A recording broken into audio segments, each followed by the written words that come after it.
ठीक आहे. तर हा जो आपला दुसरा युनिट आहे, त्या दुसऱ्या युनिटला आपण आता स्टार्ट करूयात. या दुसऱ्या युनिट मधली पहिली कन्सेप्ट आहे कन्सेप्ट ऑफ इलास्टिक बॉडी. तुम्हाला खूप वेल नोन आहे इलास्टिक बॉडी, म्हणजे तुमच्या रोजच्या वापरातली, तुम्ही रोज पाहिलेली आहे. काय असते इलास्टिक बॉडी ते सांगतो मी आधी, बरं का. इथं डेफिनेशन दिलेली आहे. अन इलास्टिक बॉडी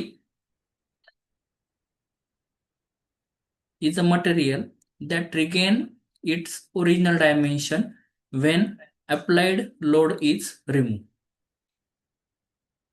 काय सांगितलंय का इलास्टिक बॉडी जी आहे ती काय आहे, ती तिचं जे ओरिजिनल शेप आहे, ओरिजिनल डायमेन्शन आहे, जे सुरुवातीला तिचं ओरिजिनल डायमेन्शन होतं, ती काय करते, ती परत त्या मूळ पदावर येते. कधी? जेव्हा लोड काय होतोय, रिमूव्ह होतोय. ओके. आता एक मिनिटासाठी तुम्ही त्या, म्हणजे मी दिसतोय ना तुम्हाला, तिथं पहा. हे बघा, तुम्हाला एक्झाम्पल देण्यासाठी ना मी एक गोष्ट आणली आहे. हे बघा, ही ती गोष्ट आहे. ही ती गोष्ट आहे. काय दिसतंय रे सगळ्यांना हे?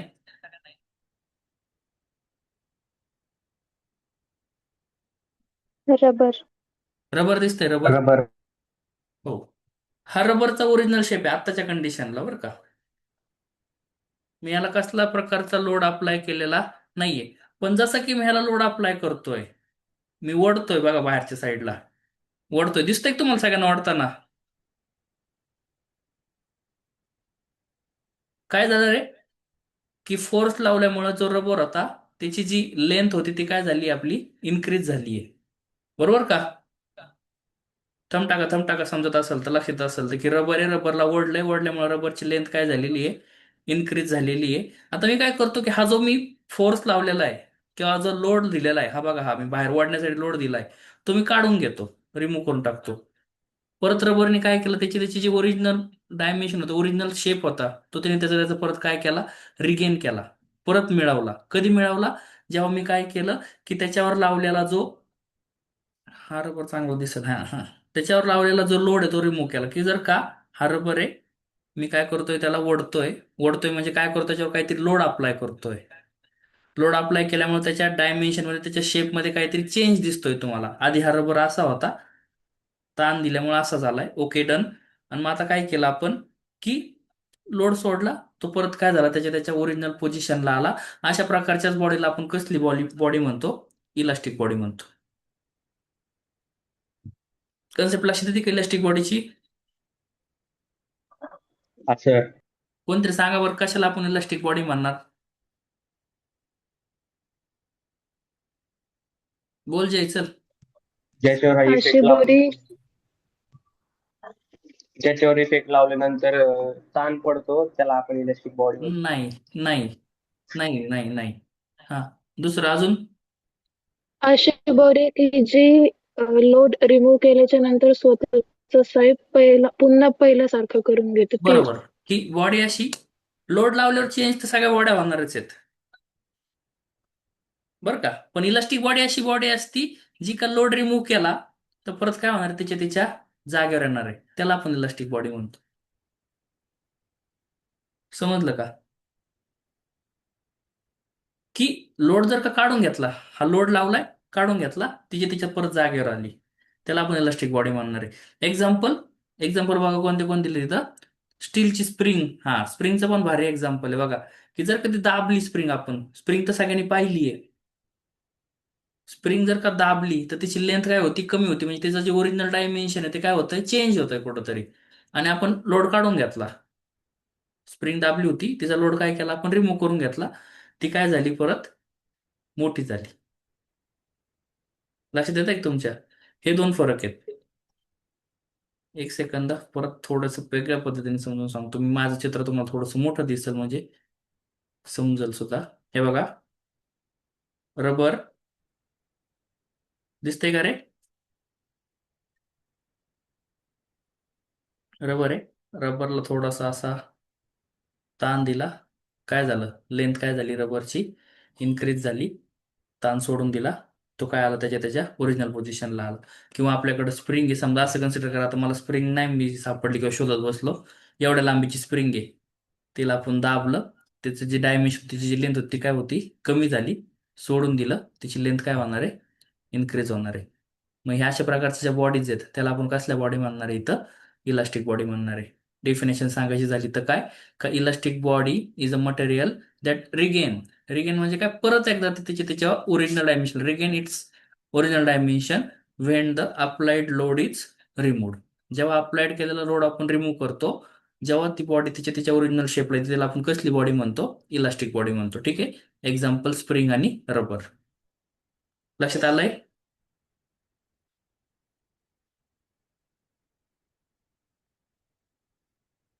लक्षात आलं असेल तर लिहून घ्या. लिहून घ्या, लिहून घ्या, चला.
सर ते एक्झाम्पल पण लिहायचं. हा एक्झाम्पल राहू दे ना.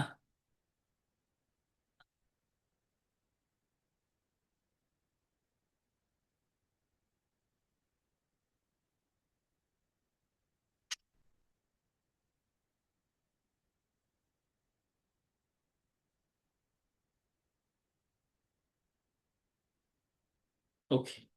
आता स्ट्रेस की जो आपला चॅप्टर आहे, त्या चॅप्टर मधला हा पहिला टॉपिक बघा. चॅप्टरचं नावामध्येच काय होतं, स्टार्टिंगला सिम्पल स्ट्रेसेस, आणि त्या सिम्पल स्ट्रेस मधलाच आपल्याला काय बघायचं आहे? हा स्ट्रेस बघायचा आहे.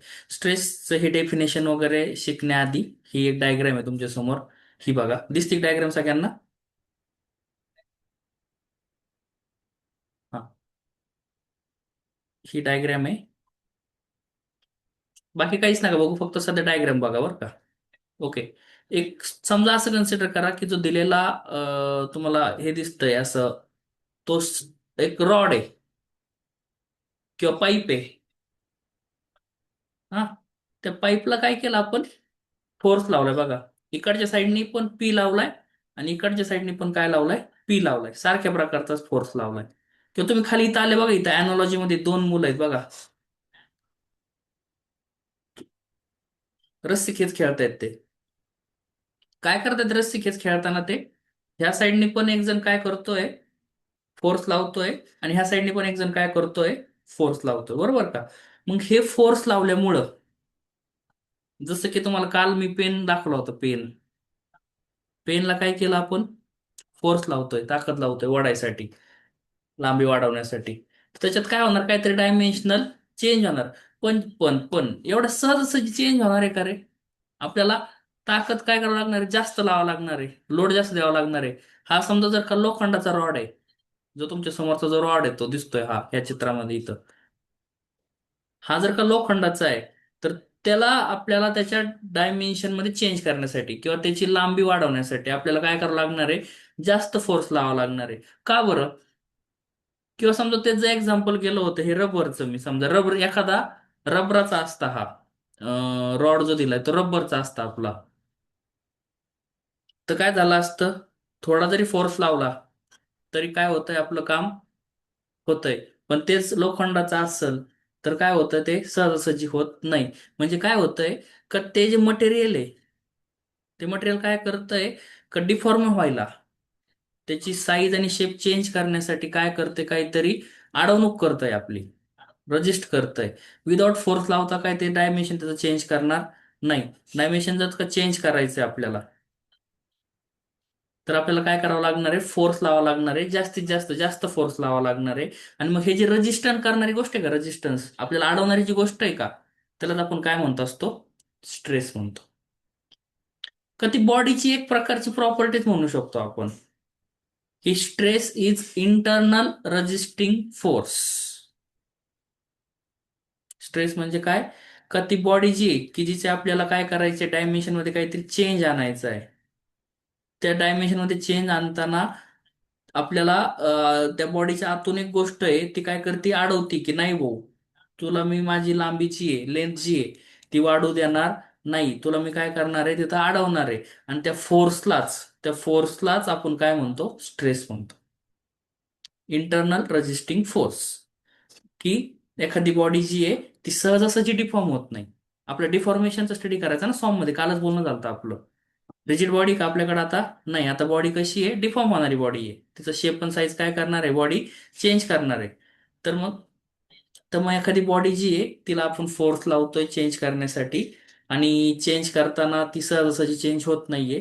तिला काय लागतोय, आपल्याला काहीतरी फोर्स लावा लागतोय, ताकद लावा लागते. कशामुळे लावा लागते, कारण त्या बॉडीच्या आतमध्ये असे काहीतरी फोर्स आहे, त्या बॉडीच्या आतमध्ये अशी काहीतरी ताकद आहे. ती काय करते, की ती बॉडीला डिफॉर्म होऊ देत नाही सहजासहजी. आणि तो जो ताकद आहे बॉडीची, तो जो रजिस्ट करणारा, अडवणारा जो फोर्स आहे, त्या फोर्सलाच आपण काय म्हणतो, स्ट्रेस म्हणतो. ओके, स्ट्रेसची कन्सेप्ट क्लिअर आहे का तुम्हाला, स्ट्रेस म्हणजे काय? तर शॉर्ट मध्ये पुन्हा एकदा सांगा ना. एक सेकंड, आता तुला मी इथं डायग्राम काढून दाखवतो, समजा. हे बघ.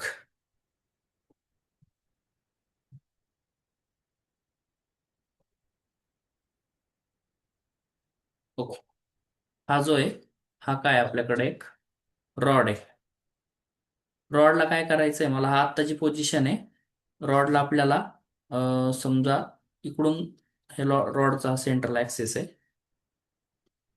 रॉडला इकडून फोर्स लावला, इकडून फोर्स लावला. ह्या लावलेल्या फोर्समुळं रॉडची लेंथ काय व्हायला पाहिजे नाही, वाढायला पाहिजे. वाढायला पाहिजे, बरोबर. पण मग हे वाढताना थोडा फोर्स लावून, किंवा किंवा मी म्हणतोय न फोर्स लावून वाढणार आहे का ती, काहीच फोर्स नाही लावला आणि वाढली होती लेंथ, असं पॉसिबल आहे का? ना. नाही पॉसिबल. लेंथ जर का आपल्याला इन्क्रीज करायची आहे, तर आपल्याला तो फोर्स लावाच लागणार आहे. कशामुळे लावा लागणार आहे, कारण त्या बॉडीच्या आतमध्ये, त्या मटेरियलच्या आतमध्ये अशी काहीतरी गोष्ट आहे, इंटरमॉलिक्युलर फोर्स. आपण तुम्ही शब्द ऐकला असेल बघा, इंटरमॉलिक्युलर फोर्स. की त्याच्यामध्ये जे material material material material material material material असे जवळ जवळ जवळ जवळ जवळ आहेत, त्यांना काय करणं गरजेचं आहे, त्यांना एकमेकांपासून लांब लांब लांब नेणं गरजेचं आहे. आणि त्यांच्या त्या जवळ असल्यामुळे जो इंटरमॉलिक्युलर फोर्स तयार झालाय, त्यांच्यामध्ये जो फोर्स तयार झालाय, त्या फोर्सलाच आपण काय म्हणतो, त्या फोर्समुळेच काय जनरेट होत असतो, स्ट्रेस जनरेट होत असतो. रेजिस्टन्स एक प्रकारे बॉडी डिफॉर्म होण्याला रजिस्ट करते. फोर्स लावला, पण बॉडी काय म्हणते, का मला डिफॉर्म व्हायचं नाही, डिफॉर्म होण्यासाठी बॉडी काय करते, रजिस्ट करते, मला नाही व्हायचं डिफॉर्म, बॉडीला म्हणते. आणि ते रेजिस्टन्स करणं म्हणजेच काय होतं, की त्या बॉडीमध्ये काहीतरी जनरेट होतं ते रजिस्ट करताना, त्याला आपण काय म्हणतो, स्ट्रेस म्हणतो. ओके, मग आता स्ट्रेसचा फॉर्म्युला खूप सोपा आहे. स्ट्रेसचा फॉर्म्युला आहे सिग्मा.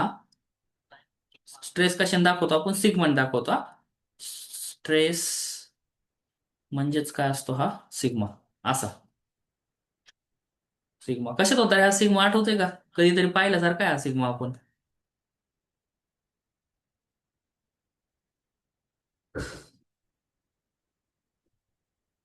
हॅलो, होतं का हे सिम्बॉल, कधी झालंय का आपल्याला सिग्मा असं?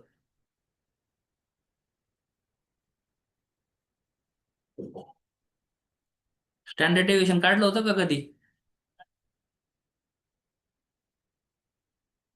त्यात होतं का सिग्मा?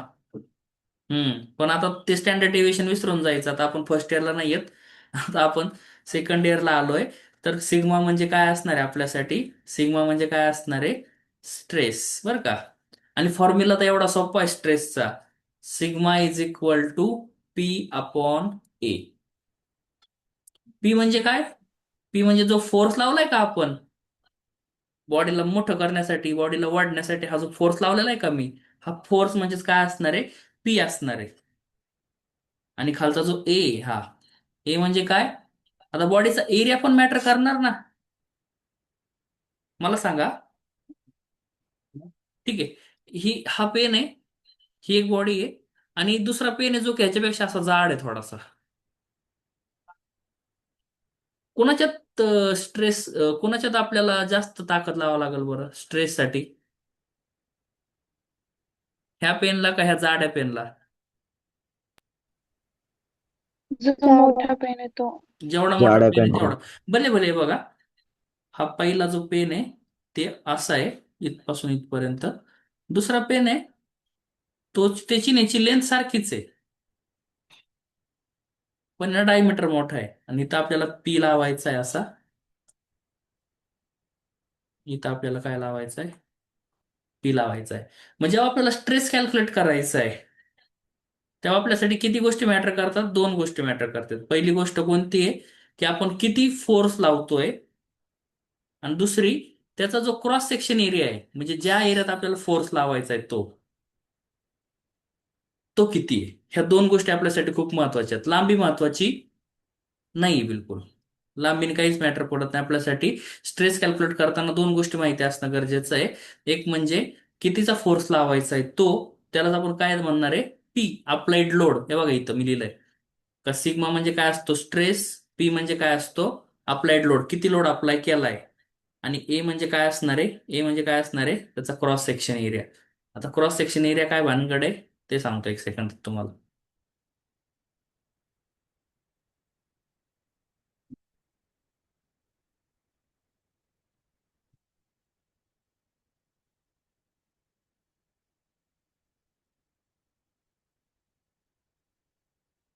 हम्म.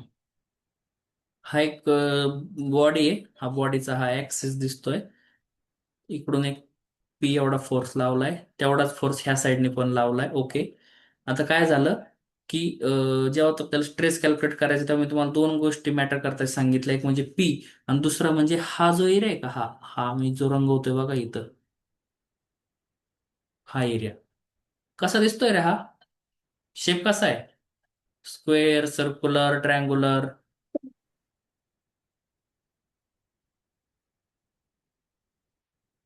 हा, सर्क्युलर.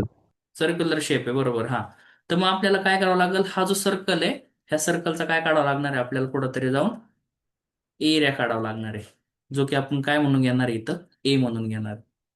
स्ट्रेस कॅल्क्युलेट करणं खूप सोपं, आणि एक प्रॉब्लेम स्ट्रेस कॅल्क्युलेट करण्यासाठी येतो म्हणजे येतो. बरं किती मार्क देतो तो, थोडे नाही मार्क देत. हे बघा माझे बोट किती आहेत, तेवढे मार्क देतो. एवढाच फॉर्म्युला, काय फॉर्म्युला, का स्ट्रेस सिग्मा, स्ट्रेस म्हणजे sigma, sigma is equal to P upon A. P म्हणजे काय, फोर्स, आणि ए म्हणजे काय, क्रॉस सेक्शन एरिया. ओके. आता ह्या गोष्टी आपण एकदा लिहून घेऊ, आणि मग ह्याचे प्रॉब्लेम पण सोडवायचे आहेत आपल्याला आज. त्याच्या आधी मला सांगा, तुम्हाला समजलंय का स्ट्रेस? थम नाही उद्या, थम येऊ द्यात समजलं असेल तर. नसेल समजलं तर दुसरे उलटे उलटे थम टाका, काहीतरी वेगळं सिम्बॉल टाका थम सोडून. हम्म. आता स्ट्रेस नाव टाका, आणि डेफिनेशन मी समजून सांगतो तुम्हाला काय आहे. बघा आधी लिहू नका, थांबा एक मिनिट थांबा, वेळ घेऊयात आपण, काय गडबड नाही आपल्याला. काय सांगितलंय, स्ट्रेस, हा बोल वरत, म्हणजे जय बोल. चुकून झालं. ठीक. Stress is the internal resisting force. बघा मगापासून मी काय सांगतोय, स्ट्रेस काय आहे, की त्या बॉडीच्या आतमधला जो अडवणारा फोर्स आहे, की तो आपल्याला डिफॉर्म होऊ देत नाहीये. Stress is internal resisting force develop per unit cross section area. म्हणजे ह्याचा क्रॉस सेक्शन एरिया आहे, पर शब्द आलाय, पर आलाय म्हणजे तो कुठं असणार आहे, डिनॉमिनेटर मध्ये असणार आहे, बरोबर का. Stress is internal resisting force develop per cross sectional area when an external force acts on body. Okay. परत एकदा, ही बॉडी आहे,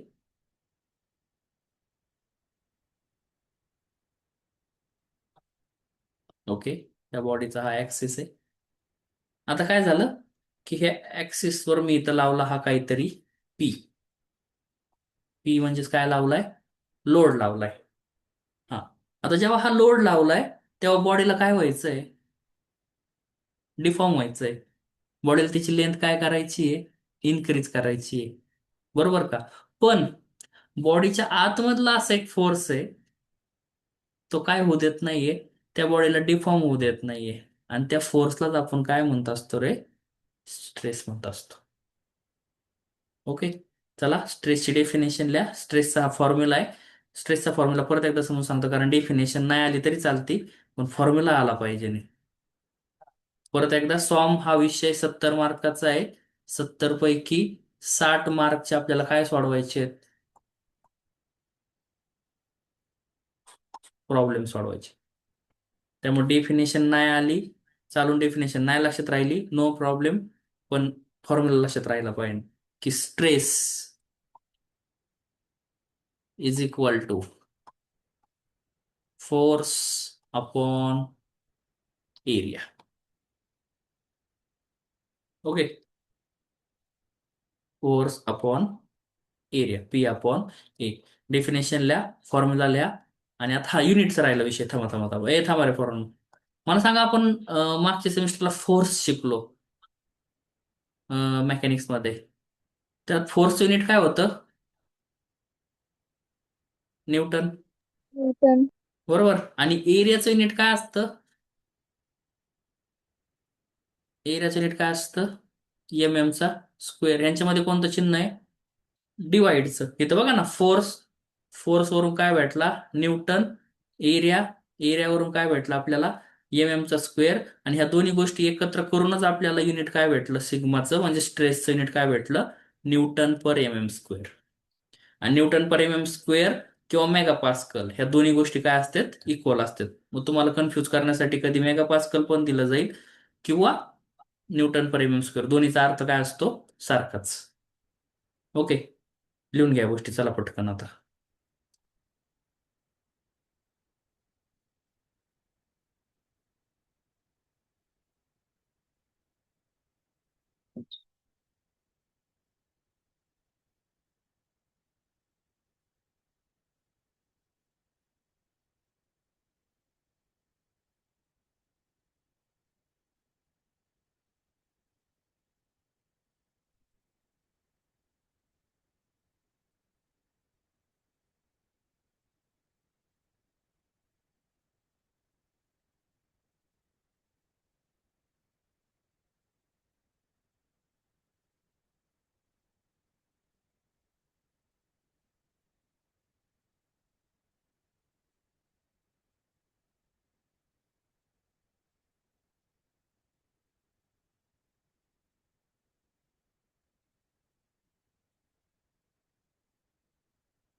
झालंय का?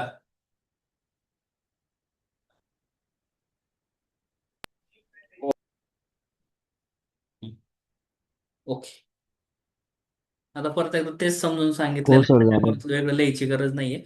पण डायग्राम म्हणते याच्यात काय दिले बघा परत.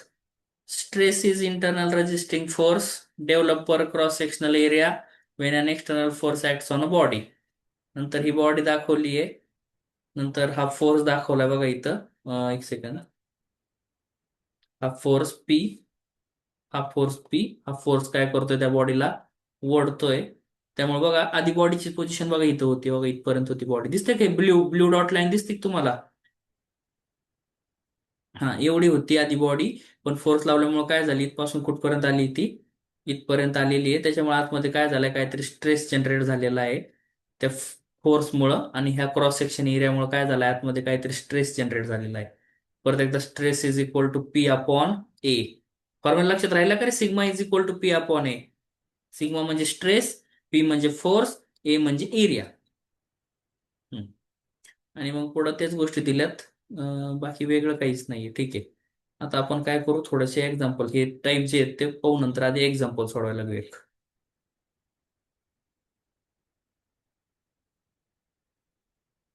हं. काय सांगितलंय?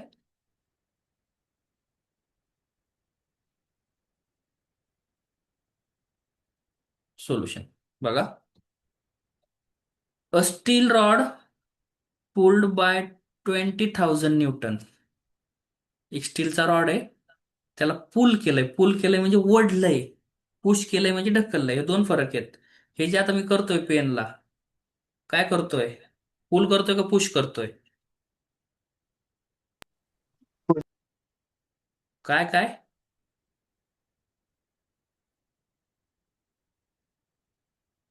अरे बोला कोणीतरी. पुश करताय सर. पुश करतोय, ढकलतोय, बरोबर का? आणि ओढतोय जेव्हा, तेव्हा काय करतोय आपण? पुल करतोय. तर त्याने तेच सांगितलं इथं का एक स्टीलचा रॉड आहे, त्याला किती लोडने पुल केलेलं आहे आपल्याला? 20,000 न्यूटनने पुल केलंय. आणि एरिया काय दिलेला आहे, त्याचा क्रॉस सेक्शन एरिया किती दिलेला आहे? 400 mm चा स्क्वेअर दिलेला आहे. आणि काय सांगितलंय? Calculate stress and determine its nature. आता डिटरमाइन इट्स नेचर हा अजून तुम्हाला माहिती नाहीये, पण तुम्हाला कॅल्क्युलेट स्ट्रेस पर्यंतचा भाग तर माहिती आहे. ओके, सांगा बरं, हा 20,000 जो दिलेला आहे तो काय दिलेला आहे आपल्याला? फोर्स दिलेला आहे. मग तो पी का A? P. P. P. Given लिहायचं सोल्युशन मध्ये. इथं काय लिहिलं आपण? गिवन. गिवन मध्ये P is equal to 20,000 newton. नंतर एरिया दिलाय, A is equal to 400 mm². आणि काय काढायला सांगितलंय? स्ट्रेस काढायला सांगितलं. आपल्याला माहिती आहे stress. Stress is equal to sigma is equal to P upon A. P किती आलेला आहे हा? 20,000 अपॉन ए किती आहे आपल्याकडं? 400. असे कुठे तिरपी सरळ. ओके. आणि मग therefore sigma is equal to, करा बरं calculation.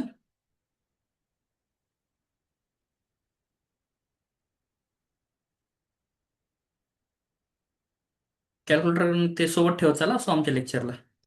50. 50. Sigma is equal 50 sir. 50. Unit काय बसेल आता इथं बघा? हे पीचं न्यूटन आणि एचा mm². Newton per mm². 50 Newton per mm². हा भेटला आपल्याला स्ट्रेस, म्हणजेच काय भेटला? सिग्मा. लक्षात आलंय का रे? प्रॉब्लेम कसा सोडवलाय? हो सर. नसेल समजत तर सांगत चाला, लगेच लगेच क्लिअर व्हायला पाहिजे ना गोष्टी. ठीक आहे, चला घ्या लिहून मग व्यवस्थित.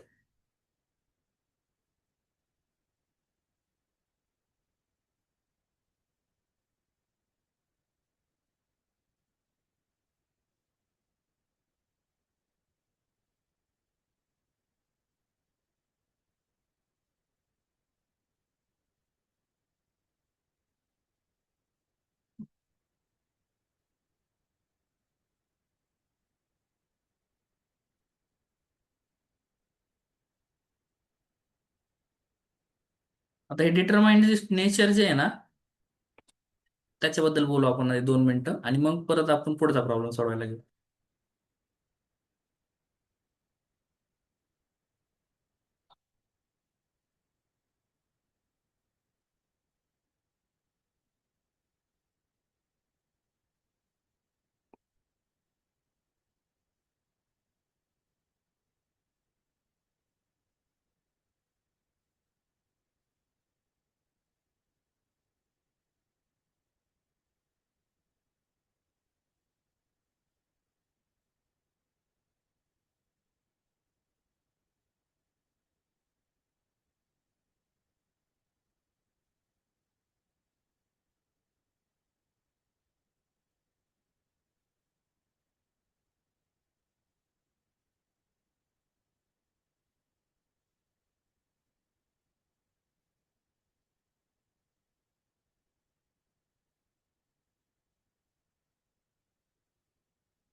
हम्म.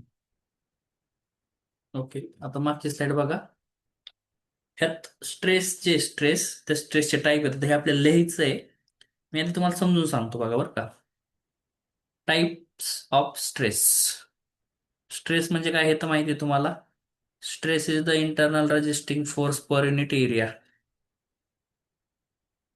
Stress is the internal resisting force per unit of the area develop in a body when external force acts on it. Okay, ठीक आहे. स्ट्रेसचे जनरली जे आपल्याला शिकायचेत, अजून ह्याच्यात दोन प्रकार आहेत, पण सध्या तीन प्रकार आपल्याला माहिती पाहिजे आहेत. पहिला आहे tensile stress, compressive stress, shear stress. ओळखण्यासाठी सोपं. Tensile stress. टेन्साईल स्ट्रेस म्हणजे बॉडीला काय करतोय आपण, बघा इथं बघा बॉडी दिसते तुम्हाला, हे बघा ही बॉडी आहे किंवा ही आपली बॉडीच म्हणू, मटेरियल आहे.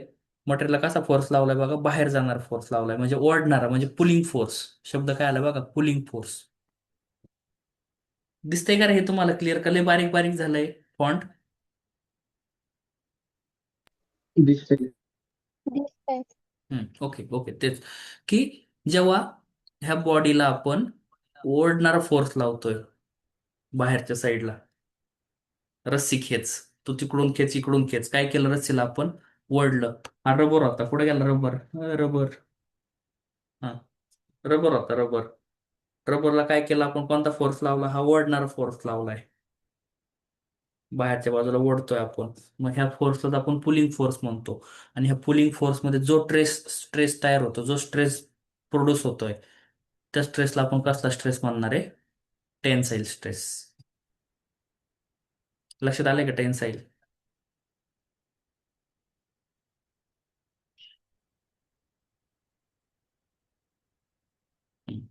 आता त्याच्या पुढचा टाईप आहे दुसरा, compressive force, compressive stress.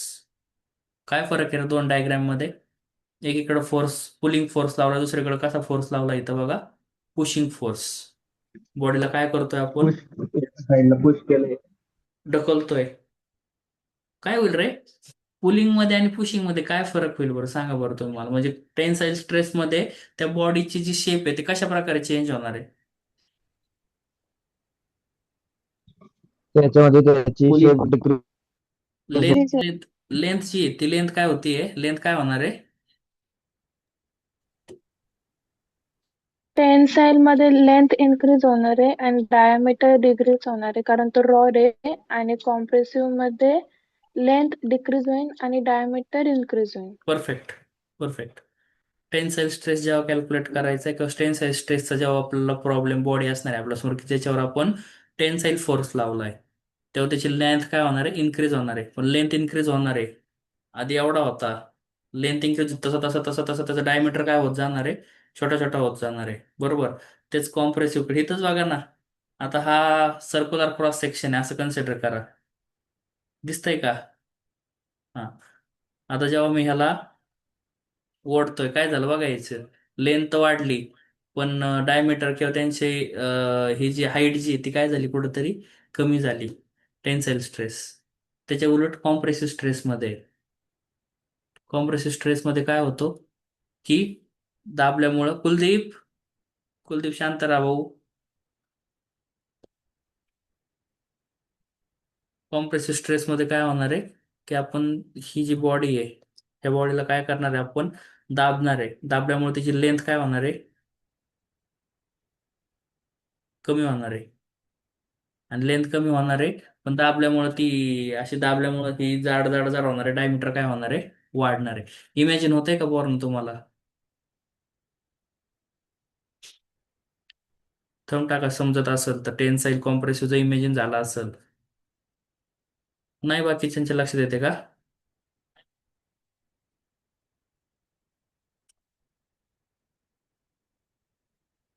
Okay. Tensile मध्ये काय, बॉडीला वाढल्यामुळे लांबी वाढली, डायमीटर छोटा झाला. कॉम्प्रेसिव्ह मध्ये काय झालं, बॉडीला दाबलंय, ढकललंय, पुश केलंय, त्यामुळे काय झालं, लेंथ कमी झाली, मात्र त्याचं काय वाढलं, लेंथ कमी झाली, डायमीटर वाढला. आता शिअर स्ट्रेस ह्या दोघांपेक्षा पूर्णपणे वेगळा आहे. त्याच्यात काय होतं, ही जी होती बॉडीला आपण असा फोर्स लावत होतो, असा, एक तर असा, नाही तर असा, म्हणजे बॉडीचा जो मेन ऍक्सिस आहे त्या मेन ऍक्सिसलाच फोर्स लावत होतो. शिअर फोर्समध्ये फोर्स कसा लावायचा आहे, हा असा असा इकडून आणि असा इकडून असा फोर्स लावायचा आहे. मी काढून दाखवतो तुम्हाला म्हणजे लक्षात येऊन जाईल. तेव्हा काय इथं इथं काय आहे,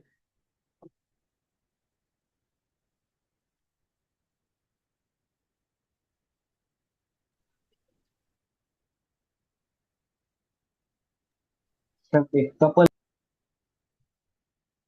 हम्म? काय आलं?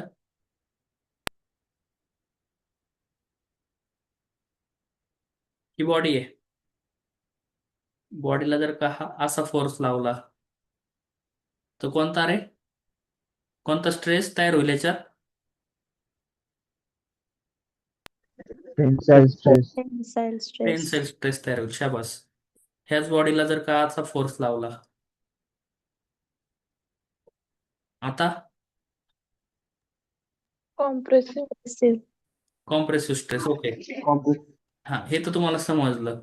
आता ह्या दोन्ही केसमध्ये एक गोष्ट कॉमन होती की जो ह्या बॉडीचा जो हा ऍक्सिस आहे त्या ऍक्सिसला लागूनच फोर्स लागत होता.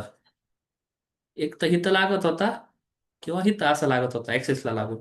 पण आता झालंय काय की जो फोर्स लागणार आहे तो ऍक्सिसला असा परपेंडिक्युलर असणार आहे. एक इकडून लावला आणि एक इकडून लावला. इकडून एक लावलाय असा समजा, ही पेन, हे जिथं अंगठा दिसतोय का माझा, अंगठ्याकडून एक फोर्स लावलाय आणि इथून जिथून पोट दिसतंय का इथून एक फोर्स लावलाय. सारखे फोर्स आहेत. त्यामुळे बॉडीचं मुवमेंट होणार नाही. डायरेक्ट बॉडी काय होईल माहिती का, मधून तुटल डायरेक्ट. स्ट्रेस तयार होईल आणि डायरेक्ट काय होणार, त्याचा तुकडा होणार डायरेक्ट बॉडीचा. आणि ह्याच अशा प्रकारचे फोर्सला आपण काय म्हणतो, शिअर फोर्स. आणि ह्याच्या फोर्समुळे तयार होणारा स्ट्रेस आहे त्याला काय म्हणतो, शिअर स्ट्रेस म्हणतो. असं कन्सिडर करा. शिअर स्ट्रेस समजून सांगतो आता मी तुम्हाला. बरोबर का?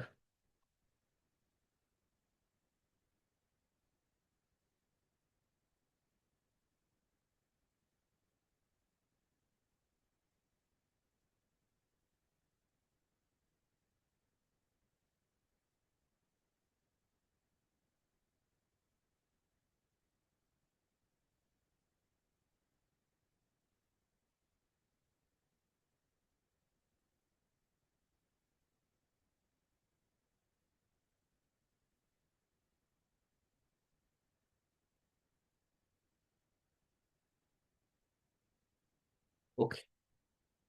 या दोन प्लेट आहेत.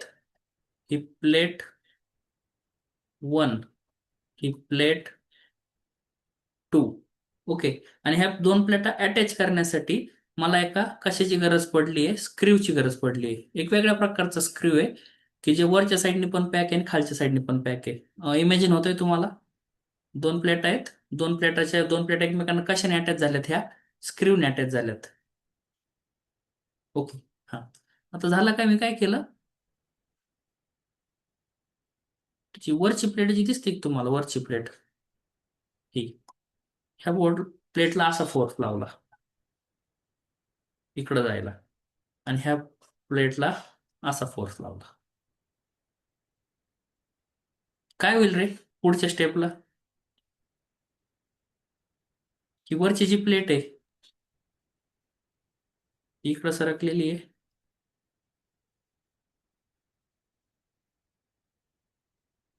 अशी, आणि खालची प्लेट आहे अशी इकडं सरकलेली आहे. पण ह्या नाद्यात काय झालं की हा जो स्क्रू होता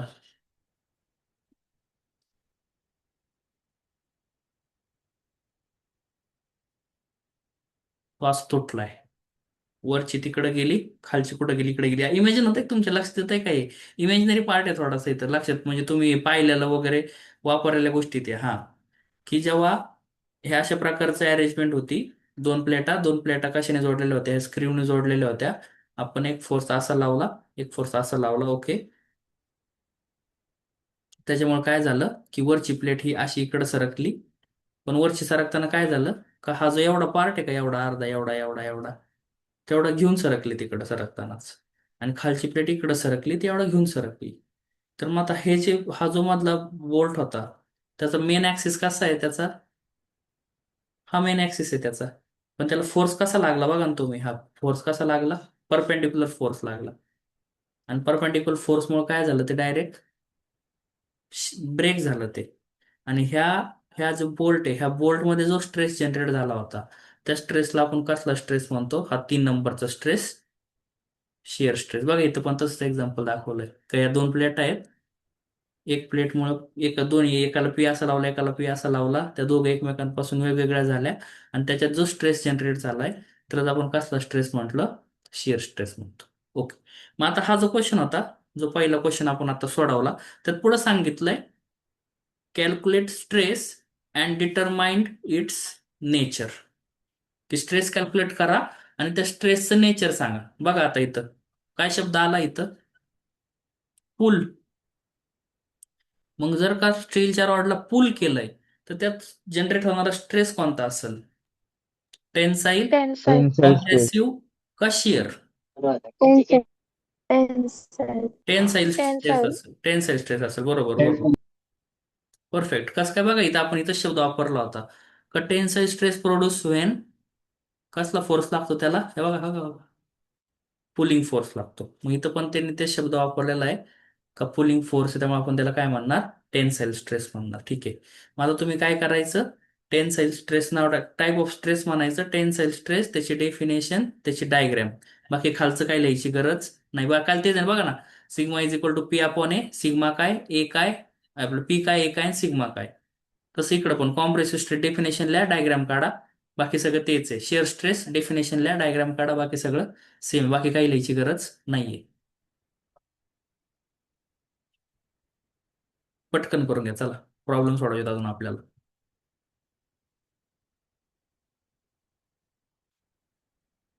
डायग्राम काढा व्यवस्थित हा, पेनाने काढले तरी चालेल, आपल्याला वही कोणालाही दाखवायची नाही, आपल्याला समजलं बास झालं. आणि जर तुम्हाला छान काढायचं असेल तर पेन्सिल वापरा, बिंदास, काही फरक नाही पडत.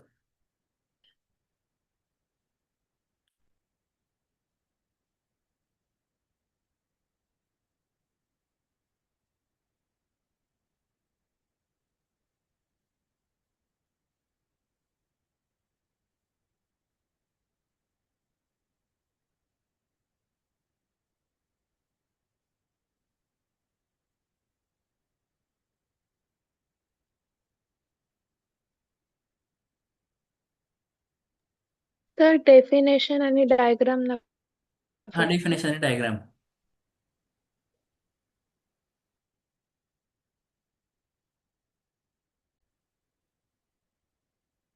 ठीक.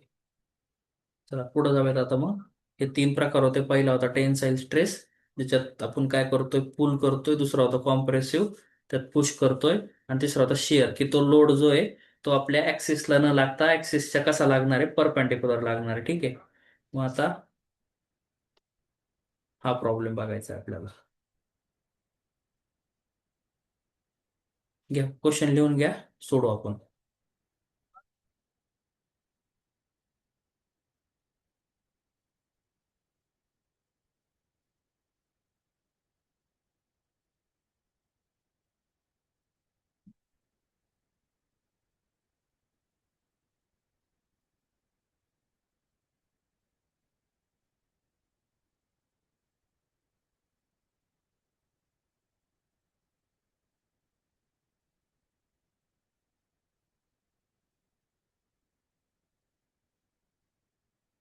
Solution. A bar carries load of 15 kilonewton. Okay. गोष्ट कशात दिलेली आहे आपल्याला ही आता, किलोन्यूटन मध्ये. आणि it's cross sectional area 300 mm². ठीक आहे. P is equal to 15 kilo newton. 15 kilo न्यूटनचा न्यूटन मध्ये करायचं किती होईल रे, 15,000. 15,000 न्यूटन. 15,000 बरोबर. 15,000 Newton. Perfect perfect, 15,000 Newton P भेटला, पी. आणि एरिया किती दिलेला आहे, 300. 300 mm².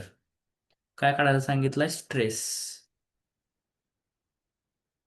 स्ट्रेस म्हणजेच काय असतो? Sigma. Sigma is equal to P upon ए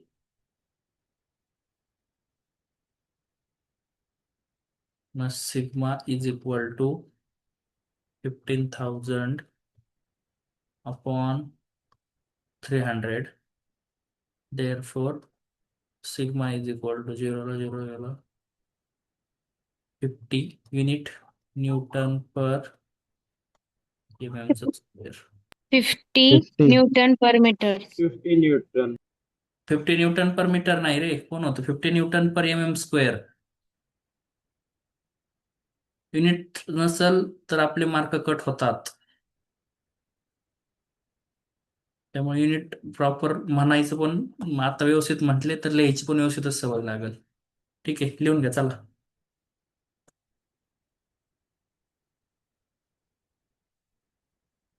आता याच्यात नेचर सांगता येईल का रे तुम्हाला? टेन्साईल आहे का, कॉम्प्रेसिव्ह आहे का, शिअर आहे? नाही, का नाही? त्यांनी मेन्शनच नाही केलं आय ते थिंक पुल झालंय क्लिअर. का पुश झालंय. Perfect perfect. की त्याने त्या क्वेश्चन मध्ये तशा प्रकारचं काही आपल्याला मेन्शनच केलं नाही की हा जो फोर्स आहे 50 किलो न्यूटनचा, हा पुल फोर्स आहे, पुश फोर्स आहे, का परपेंडिक्युलर टू ऍक्सिस आहे, कसा आहे, कशा प्रकारचा फोर्स आहे, काहीच मेन्शन केलेलं नाहीये. आणि मग हे मेन्शनच केलं नाही, त्यामुळे आपण काहीच करू शकत नाही, आपल्याला त्याचं नेचर सांगता येणार नाही. ओके, घ्या पुढचा प्रॉब्लेम. आता तुम्ही सोडवा.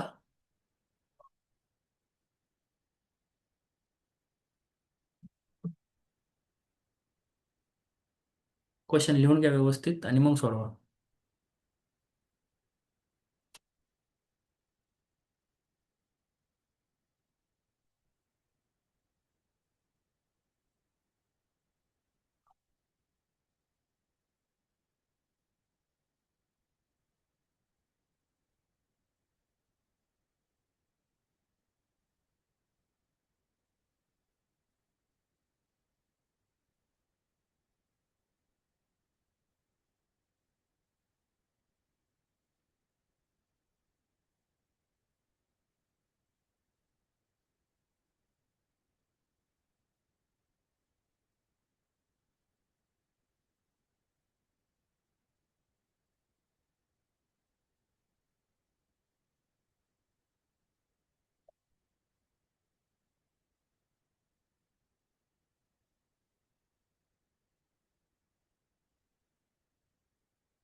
काय दिलं आणि काय काढायचंय समजलं का रे?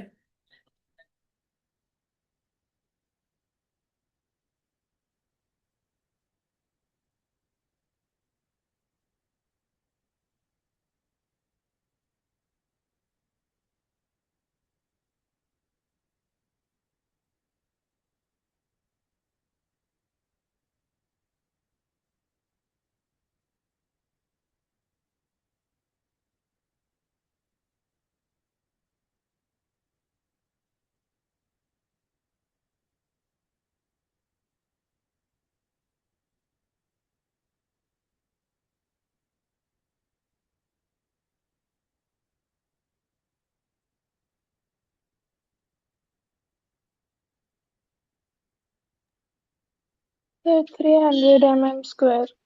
परफेक्ट. बघा, लक्ष द्या इकडं.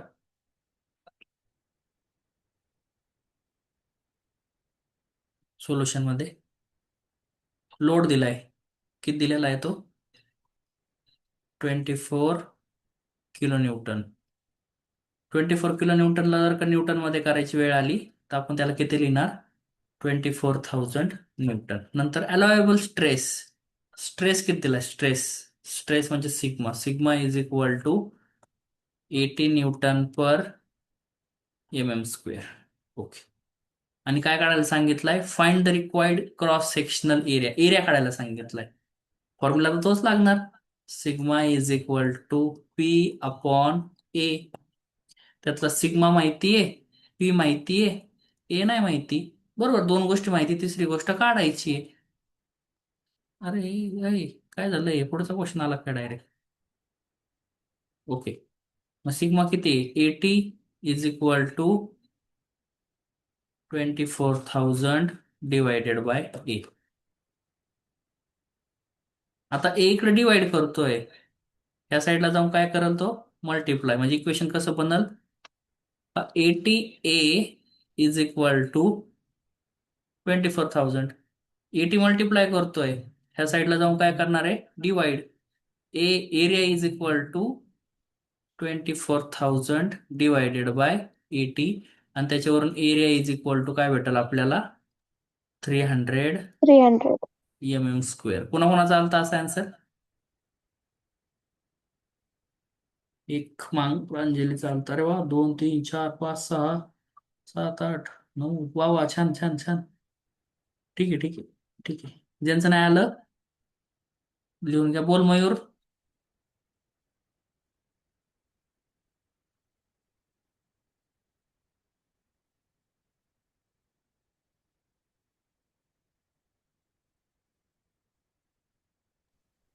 आलं होतं सर माझं पण. अरे वा, व्हेरी गुड व्हेरी गुड. चालतंय. ठीक आहे. तर आपण आता आज इथंच थांबू. त्याच्या पुढचे प्रॉब्लेम आणि पुढचा टॉपिक आपण कधी चालू करू? उद्या. आज समजलं का तुम्हाला? आज सगळ्यात मेन गोष्ट शिकली तुम्ही म्हणजे हा फॉर्म्युला. काय फॉर्म्युला शिकले? Sigma is equal to P upon A. त्यातला सिग्मा म्हणजे काय असतो? स्ट्रेस. पी म्हणजे काय असतो? फोर्स. आणि ए म्हणजे काय असतो? एरिया. क्लिअर आहे? Okay, very good very good very good. एकदा सकाळी उठल्यावर परत एकदा जे शिकले त्याची रिव्हिजन करा. आपण भेटूयात उद्याच्या लेक्चरला. Good night.